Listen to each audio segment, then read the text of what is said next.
Hello F11 members and welcome to the workflow, part 5 in the series. Last month we looked at how to use the different viewing options in Lightroom to help us work around the area and to view our images with different screen options, different thumbnail sizes for example. Now it's time to actually knuckle down to the job of selecting the images from a shoot that we're going to edit. And so open and imported into Lightroom in front of me now, I have the results from a shoot in the Yorkshire Dales last weekend on the Capture to Print workshop. It was an excellent session with some really moody light painting the landscape. So let's go through the shoot and make the selection. First thing to realize before we go any further is that I don't want to look at this shoot and come away with maybe 10 very similar images and process them. I want to pick just the best because time is of the essence and really all we're concerned on are the winners, the very best images. The rest are also rants. But choosing that best image is often not easy. So on the screen here, I've got the images as thumbnails. One thing to be aware of if I scroll down through the images is that you'll see, if I just find relevant point here, that sometimes it takes Lightroom a little bit of time to build the previews for a shoot. And if I come down here to an area in the image, which later on in the shoot, can you see those three little dots at the top of this thumbnail here? That's indicating that Lightroom has yet to build the preview for that image. In just a few seconds, it's done it. And as you can see, it's working on all these images on the screen. Obviously, I'm shooting with the high resolution Canon 5 DSR, so they're big images and it does take Lightroom a few minutes to build the previews for all the images in the shoot. Nevertheless, that's done now, so let's just scroll back up to where I started. And as you can see, got there, and oh my god, look at that image. That's from the retro filters shoot. We'll not dwell on that one here. Can you see here, got there set up in a blast of sunshine there, then waited, and some really moody light came back. And so this picture here looks interesting. Let's just check that there's clouds on the knoll there. I'm going to make the thumbnails bigger just by hitting the plus on my screen here. And okay, this picture, although it looks washed out, I think it has a lot to offer. So let's just zoom in here and check out how it looks. That's the image full screen. But if I zoom in, if I go in tight, I can see there's problems with this picture. Now, we were having horrendous wind buffeting here, and the image shows a distinct lack of bite. And I think that was due predominantly, I'm virtually certain it was due to the wind buffeting. When shooting this picture, I then actually raised the ISO to 400 to deal with that. So unfortunately, that looks like a great shot, but it's just not got the bite. So, but nevertheless, I realized that when I was shooting and took steps to address that problem. So let's go back. I hit G on my keyboard to go back into grid mode. And actually, you know, when the light is, when you're shooting an evening shoot like this, often the light just gets better and better. So I'm going to start by editing this shoot at the end and work backwards because as the sun was dropping, the light was getting better. So as you can see here, this is after the light had fizzled out as the sun dropped into the cloud on the horizon. Just come down on my thumbnails again here. And you can see all of these, the very last images are a bit dull and disinteresting.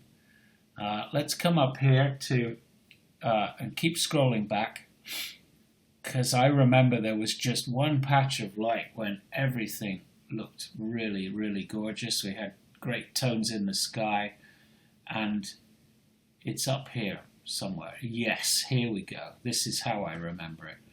And it's this set of shots here that I think are showing some sort of potential. So how am I going to make my decision? On what basis am I going to make my decision? Well, obviously pictorially. So let's just come up on the thumbnail size again to help me make this selection here. And good sky here. There's light on the foreground. There's some really nice light there on the fields in the distance. Which one is the best? Gosh, look at this one here. This seems to show a lot of potential here. You can see this image here has the real mood, doesn't it? But actually, I'm not going to choose the image just on the basis of how it looks on the screen. This image here, I was very much concerned about holding on to my highlights in the sky, and so I remember I dialed in about -1/3 exposure compensation to hold on to those bright highlights. But it's made for a perfectly adequate exposure, but it's a little bit dim and dingy here. This image here, shot within seconds, looks bright, way too bright. It looks way overexposed, and it looks as if I've burnt out information in the sky there. But if I look at my histogram here, you can see all the information is there. That is a perfectly exposed histogram with exposing to the right. ETTR, they call it. So basically, by giving it the maximum exposure I can, I've managed to record as much information as possible. But despite the fact how the preview looks, I have not burnt out my highlights. So whilst this looks the much better picture pictorially on the screen here, this will be the one I work on. So at this stage, I'm going to flag that image to come back and process. And now I'm going to come back on my thumbnail size now. Oh, before I do that, it's just one thing I ought to do to check that I've dealt with my sharpness issues that I was having due to the wind buffeting. You can see up here I've got an ISO set of 400 here, which enabled me to give a 40th of a second shutter speed with a 38mm focal length. Hopefully that dealt with the wind buffeting. Let's have a look now. And if I zoom in here, wait for it to build the image preview because it's a big image. It does take a while to load, as is indicated there. And I can see that that image is nice and sharp. So that's a select. That's the one to work on. So that's the image I've selected. So if I now hit G on my keyboard there, I go back into grid mode. I'm just going to carry on working through the image. But the key thing I need to decide is, when considering alternatives, is to ask if it's any better than the one I've already chosen. And that's the key decision, really, is to always work in a logical way to discover the best image. And again, I really do not want to end up wasting my time processing all sorts of different alternatives here. So when I've done that, and I've actually flagged just 3 or 4 images from that particular shoot to keep, I've got one flagged up here, this one here, which I thought worked really well. A tighter composition, less sky in that one, so that's definitely a keeper. When I've finished my edit, now I'm going to do a very brave thing, is I come up here to edit, and I click on select flagged photos. So it's selected the flagged ones. I now come up to edit, invert selection. So all the images apart from the flagged are now selected, and I'm going to hit delete.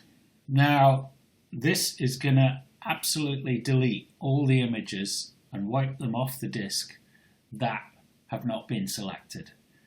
A brave decision, but at the same time, there's absolutely no point in just clogging up your hard drive with all the results of a shoot, the unedited results of the shoot. Keep the best and get rid of the rest. So I'll click on that. 176 images. I'm going to ask it to delete them from the disk. And there, permanently delete the files. They're gone. And I end up with just 4 or 5 images from that shoot, the best ones. A brave decision, but that's the way it has to be. You just can't keep all the dross, all the ones that didn't quite make the cut. It's going to take a minute to do that, and there we have the finished images. You may ask why I'm keeping these gruesome ones up top here. Well, they're from that feature I did on retro filters.